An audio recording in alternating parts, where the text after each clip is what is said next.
Hello everyone, this is Sumita here और हम आज एक वीडियो स्टार्ट करने जा रहे हैं जो कि हमारी बेस्ड होगी सब्जेक्ट एनरिचमेंट एक्टिविटी पर। सबसे पहले हम स्टार्ट करेंगे कि सब्जेक्ट एनरिचमेंट एक्टिविटी होती क्या है। सब्जेक्ट मीन्स आप जो भी आप सब्जेक्ट लेना चाहें, आप जिसमें भी इंटरेस्टेड हैं, दैट इज़ योर सब्जेक्ट। तो अब हमारा सब्जेक्ट है साइंस। एनरिचमेंट का मतलब होता है इम्प्रूवमेंट, यानी कि हमें अपने सब्जेक्ट में जो नॉलेज हमारी है उसको इम्प्रूव करना है, उसको नरिश करना है ज़्यादा नॉलेज गेन करके। और एक्टिविटी का मतलब होता है हमें एक्टिव रहना है, हमें कुछ काम करना है, कुछ करके दिखाना है। तो इसीलिए जो सब्जेक्ट एनरिचमेंट एक्टिविटी है वो हमारी बेस्ड है 2 टॉपिक्स पर, और वो टॉपिक्स हैं हमारे। नंबर 1 है लीव्स, जो कि हमने चैप्टर 9 से लिया है, जिसके सब टॉपिक्स या सब पार्ट्स हैं। Number 1 structure of leaf, function of leaf, modification of leaf. और दूसरा एक्टिविटी का पार्ट होगा हमारा जॉइंट्स, जो कि हमने लिया है चैप्टर 10 से।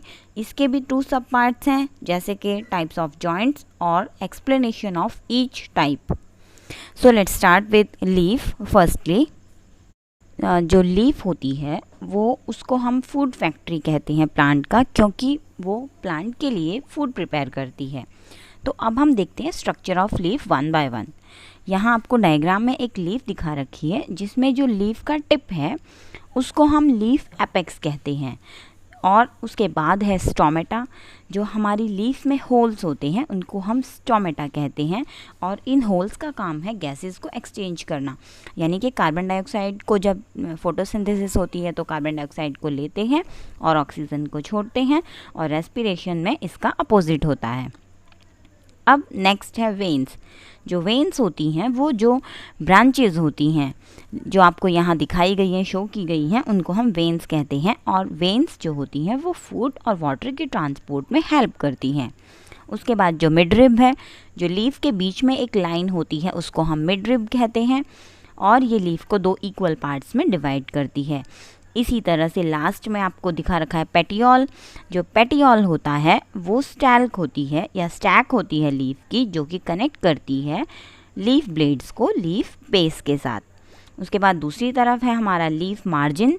जो हमारी लीफ का आउटर मोस्ट लेयर होता है उसको हम लीफ मार्जिन कहते हैं। And the last one is lamina. Lamina जो हमारी लीफ का पूरा ग्रीन पार्ट होता है उसको हम लैमिना कहते हैं। One more is left, that is leaf base. Leaf base जो होता है वो लीफ को स्टेम के साथ अटैच करता है। अब नेक्स्ट बारी आती है लीफ वेनेशन की। जो लीफ वेनेशन का मतलब होता है जो नेटवर्क होता है वेन्स का या वेनलेट्स का हमारे मिडरिब के दोनों तरफ, वो किस तरह से है उसको हम वेनेशन कहते हैं, या वेन्स के अरेंजमेंट को हम वेनेशन कहते हैं।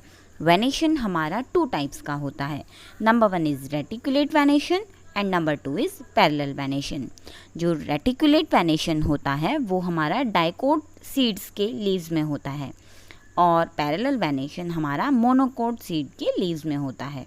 डाइकोट और मोनोकोट को मैंने पहले वीडियोज़ में आपको एक्सप्लेन कर दिया था। तो अब यहाँ पर आपको एक डायग्राम दिखाया गया है जिसमें रेटिकुलेट वेनेशन है। आप ध्यान से देखेंगे तो आपको क्लियरली पता चलेगा कि रेटिकुलेट वेनेशन क्या होता है। रेटिकुलेट वेनेशन में मिडरिब के दोनों तरफ जो वेन्स होती हैं उनका पूरा एक नेटवर्क होता है, जाल होता है, उसको हम रेटिकुलेट वेनेशन कहेंगे। और इसी तरह से पैरेलल वेनेशन में जो मिडरिब होता है उसके दोनों तरफ जो वेन्स होती हैं वो नेटवर्क नहीं फॉर्म करती, वो मिडरिब के पैरेलल होती हैं, इसीलिए इसको हम पैरेलल वेनेशन कहते हैं। रेटिकुलेट वेनेशन किन प्लांट्स में मिलेगा, जैसे कि तुलसी, मैंगो, और आप बोल सकते हैं गवावा प्लांट है, या ऐसे बहुत सारे और भी प्लांट्स हैं। और जो पैरेलल वेनेशन है वो हमारी कई तरह की ग्रासेस में मिलता है, या हमारे वीट प्लांट में होता है, या राइस प्लांट में होता है, और भी बहुत सारे एग्जाम्पल हैं। इसी वेनेशन के ऊपर एक एक्टिविटी बेस्ड हम अभी यहाँ पर करेंगे। आप सभी को ये एक्टिविटी परफॉर्म करनी है, और जब आपको ये काम करने को कहा जाएगा तो आपको ये पेस्ट करना है एक्टिविटी को।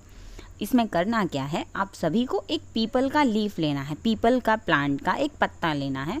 उसको 1 वीक के लिए या 10 डेज़ के लिए आपको पानी में डिप करके रखना है, डुबो के रखना है। आपको इसमें करना क्या है कि उस वाटर को हमें ऑल्टरनेट डेज में चेंज करना है, यानी कि एक दिन छोड़ के एक दिन हमें पानी को चेंज करना है। और फिर जब हम उसको निकालेंगे बाहर 1 हफ्ते या 10 दिन के बाद, तो जो हमारा पीपल का लीफ होगा उसको हमें टूथब्रश के साथ या अपनी फिंगर के साथ उसको स्क्रैप करना है या स्क्रैच करना है। ज़्यादा हमें हार्ड स्क्रैचिंग नहीं करनी है।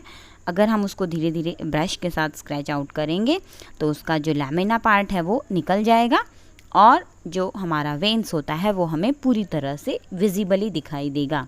आपको नीचे मेंशन भी करना है, आपको रेटिकुलेट वेनेशन दिखाई देगा या पैरेलल वेनेशन दिखाई देगा।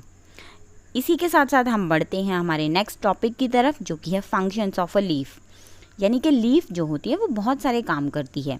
सबसे पहला फंक्शन होता है फोटोसिंथेसिस, यानी कि जो ग्रीन प्लांट्स होती हैं अपना जब खाना बनाते हैं उस प्रोसेस को हम फोटोसिंथेसिस कहते हैं। और ये खाना बनाने में मेन फंक्शन होता है लीफ का। जो लीफ होती है वो ग्रीन कलर होता है उनका, वो क्लोरोफिल की वजह से होता है और यही क्लोरोफिल सनलाइट को अपने अंदर ट्रैप करता है और कार्बन डाइऑक्साइड और वाटर की प्रेजेंस में अपना फूड प्रिपेयर करती है और पूरे के पूरे प्लांट को अपना फूड जो उसने प्रिपेयर किया है लीफ ने वो ट्रांसपोर्ट करती है। सेकेंड जो फंक्शन होता है लीफ का वो होता है ट्रांसपीरेशन। ट्रांसपीरेशन का मतलब होता है कि प्लांट से जो एक्सेस वाटर होता है वो वाटर वेपर की फॉर्म में बाहर निकलता है। जो अभी हमने पढ़े थे स्टोमेटा होते हैं, छेद होते हैं, उनके थ्रू जो वाटर होता है एक्स्ट्रा वो पानी प्लांट से बाहर निकलता है। उसके बाद जो लीफ का दूसरा फंक्शन होता है वो रेस्पिरेशन होता है। यानी कि जैसे हम सांस लेते हैं उसी तरह से प्लांट्स भी सांस लेते हैं, लेकिन वो नाइट टाइम में लेते हैं, रात के समय में। और डे टाइम में वो क्या करते हैं, फोटोसिंथेसिस करेंगे, यानी कि अपना फूड प्रिपेयर करेंगे। डे टाइम में प्लांट्स को कार्बन डाइऑक्साइड चाहिए और नाइट टाइम में उसका अपोजिट होता है, प्लांट्स को भी क्या चाहिए होता है, ऑक्सीजन चाहिए होता है और वो क्या छोड़ते हैं, कार्बन डाइऑक्साइड। इसीलिए आपने एक कहावत अपने बड़ों से सुनी होगी कि हमें रात को कभी भी पेड़ के नीचे नहीं सोना चाहिए। हमें ऐसे डराया जाता है कि वहाँ पर भूत होते हैं या हम मर जाएंगे, ऐसा कुछ होता है। लेकिन उसका साइंटिफिक रीज़न क्या होता है, हमें एक ट्री या प्लांट के नीचे नहीं सोना चाहिए रात के समय में, क्योंकि रात के समय में हम भी कार्बन डाइऑक्साइड छोड़ते हैं और प्लांट्स भी कार्बन डाइऑक्साइड छोड़ते हैं।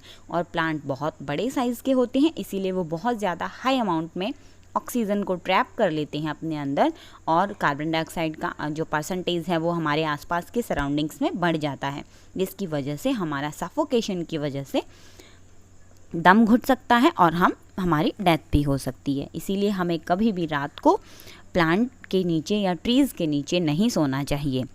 तो ये हमारे फंक्शंस थे लीफ के। तो अब चलते हैं दूसरे टॉपिक की तरफ, जो कि है मॉडिफिकेशन ऑफ लीफ। जो लीफ होती हैं वो खाना बनाने के अलावा और भी काम करती है, जैसे कि यहाँ पर है सपोर्ट देती है जो लीफ होती है, जैसे कि क्रीपर्स होते हैं, यानी कि जो हमारे प्लांट्स ज़मीन में फैलते हैं उनके अंदर लीफ जो होती है वो आगे बढ़ने में हेल्प करती है। दूसरा है जो स्पाइंस होते हैं वो प्रोटेक्शन देते हैं एंड वाटर को सेव करते हैं। जैसे कि कैक्टस होता है, कैक्टस के अंदर जो कांटे होते हैं वो कांटे नहीं होते हैं बल्कि वो उसके लीफ होते हैं जो कि मॉडिफाइड होती हैं। ऐसा क्यों होता है, ताकि उसमें से पानी कम ट्रांसपोर्ट हो सके और वो प्लांट को प्रोटेक्शन दे सके। उसके बाद तीसरा जो मॉडिफिकेशन होता है लीफ का, वो जो प्लांट्स होते हैं वो इंसेक्ट ईटिंग प्लांट्स होते हैं, यानी कि इंसेक्टिवोरस प्लांट्स होते हैं। कुछ प्लांट्स अपनी रिक्वायरमेंट्स को अपने न्यूट्रिएंट की रिक्वायरमेंट को कंप्लीट करने के लिए दूसरे इंसेक्ट्स को खाते हैं और ऐसे प्लांट्स को हम इंसेक्टिवोरस प्लांट्स कहते हैं। यहाँ फिगर में आपको दिखा रखा है पिचर प्लांट जो कि इंसेक्टिवोरस प्लांट है। In the same way Venus fly trap वो भी एक इंसेक्टिवोरस प्लांट होता है। ये हमारा जो फर्स्ट टॉपिक था सब्जेक्ट एनरिचमेंट एक्टिविटी का, वो यहाँ पर कंप्लीट होता है। इसके साथ साथ हम बढ़ते हैं हमारे दूसरे टॉपिक की तरफ, जो कि है जॉइंट्स, जो हमने चैप्टर 10 से लिया है। इसका नंबर 1 पार्ट है टाइप्स ऑफ जॉइंट्स। जॉइंट्स का मतलब होता है कि वो पॉइंट्स जहाँ पर दो बोन्स जुड़ती हैं उसको हम जॉइंट्स कहते हैं। जो जॉइंट्स होते हैं उन पर जब दो बोन्स एक दूसरे से जुड़ती हैं तो जो बैंड होता है उनके बीच में जुड़ने का, उस बैंड को हम लिगामेंट कहते हैं। और इन जॉइंट्स पर जो मसल्स होती हैं उन मसल्स को हम टेंडन्स कहते हैं। और जो बोन्स के जॉइंट्स के जो एंड होते हैं वो कवर्ड होते हैं हमारे कार्टिलेजेस के साथ। तो अब देखते हैं जॉइंट्स कितने तरह के होते हैं। जॉइंट्स होते हैं, एक होते हैं इमूवेबल जॉइंट्स, यानी कि जो मूव नहीं करते हैं, हिलते नहीं हैं। ऐसे जॉइंट्स हमारे स्कल में पाए जाते हैं। हमारी स्कल ही एक ऐसा जॉइंट है जिसमें बहुत सारी बोन्स होती हैं, बट वो इमूवेबल जॉइंट्स होते हैं उसमें। दूसरा है पार्शियली मूवेबल जॉइंट्स, यानी कि जो थोड़े बहुत हिल सकते हैं, ज़्यादा नहीं हिलते हैं। ये पार्शियली मूवेबल जॉइंट्स हमारे पाए जाते हैं रिब्स में और ब्रेस्ट बोन में। इसी तरह से फ्रीली मूवेबल जॉइंट्स, और ये जॉइंट्स जो होते हैं ये पूरी तरह से फ्री होते हैं, वो कहीं पर भी मूव कर सकते हैं। ऐसे जॉइंट्स को हम सिनोवियल जॉइंट्स भी कहते हैं। इन जॉइंट्स में सिनोवियल कैविटी होती है। दो जॉइंट्स के बीच में जो स्पेस होता है उसको हम सिनोवियल कैविटी कहते हैं। और ये जो कैविटी होती है ये एक फ्लूइड से भरी हुई होती है, यानी कि एक लिक्विड होता है इसके अंदर, और इस लिक्विड को हम सिनोवियल फ्लूइड कहते हैं। और इन्हीं बोन्स का जो एंड होता है वो कार्टिलेजेस से कवर्ड होता है, और उस कार्टिलेज को हम सिनोवियल कार्टिलेज कहते हैं। यहाँ सिनोवियल जॉइंट फिगर में आपको दिखाया गया है, दो बोन्स हैं, उनके बीच में जो स्पेस है that is called synovial cavity, और वो सिनोवियल कैविटी के अंदर जो होता है वो सिनोवियल फ्लूइड होता है। और जो एक ऊपर वाली बोन है, दूसरी नीचे वाली बोन है, उसके ऊपर जो मसल्स होती हैं वो कार्टिलेज होता है हमारा, और उस कार्टिलेज को सिनोवियल कार्टिलेज कहते हैं। तो जो फ्रीली मूवेबल जॉइंट्स होते हैं या सिनोवियल जॉइंट्स होते हैं वो कितने तरह के हैं। नंबर 1 है बॉल एंड सॉकेट जॉइंट। यहाँ आपको डायग्राम में दिखाया गया है ball and socket joint. Ball and socket joint हमारे शोल्डर में और हमारे हिप में होता है। उसके बाद है हिंज जॉइंट, पहले बॉल एंड सॉकेट जॉइंट को देखते हैं। बॉल एंड सॉकेट जॉइंट हमारी बॉडी की या हमारे उस पार्ट की जहाँ पर ये जॉइंट होता है उसकी पूरे फ्री मूवमेंट दिखाता है, यानी कि हमारा शोल्डर पूरी चारों तरफ घूम सकता है। इसी तरह से जो हमारी बैक होती है, जो हिप से हमारा जॉइंट होता है, वो पूरा का पूरा हम उसको अच्छी तरह से रोटेट कर सकते हैं, आगे पीछे लेफ़्ट राइट हर तरीके से। उसके बाद second one is hinge joint. Diagram में देखिए जो हिंज जॉइंट होता है वो हमारा होता है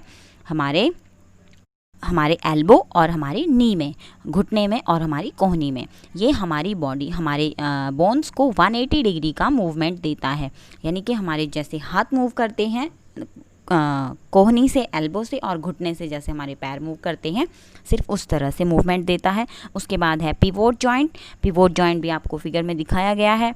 जो पिवोट जॉइंट होता है ये मूवमेंट देता है, अप एंड डाउन मूवमेंट देता है और साइड टू साइड मूवमेंट देता है, और ये जॉइंट पाया जाता है हमारे स्कल में और हमारे बैकबोन के फर्स्ट वर्टिब्रा में। उसके बाद है ग्लाइडिंग जॉइंट। जो ग्लाइडिंग जॉइंट होता है ये हमारे रिस्ट बोन्स में पाया जाता है और हमारी एंकल बोन्स में पाया जाता है।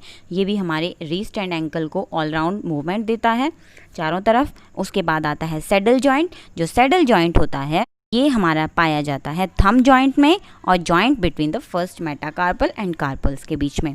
ये जॉइंट भी हमारे उस पार्ट को पूरी तरह से फ्रीली मूव करने में हेल्प करता है। तो इसके साथ साथ हमारी दोनों एक्टिविटीज़ कंप्लीट होती हैं, subject enrichment activities. I hope आप सभी को समझ आ गई होंगी। अटेंशन पे करने के लिए थैंक यू सो मच।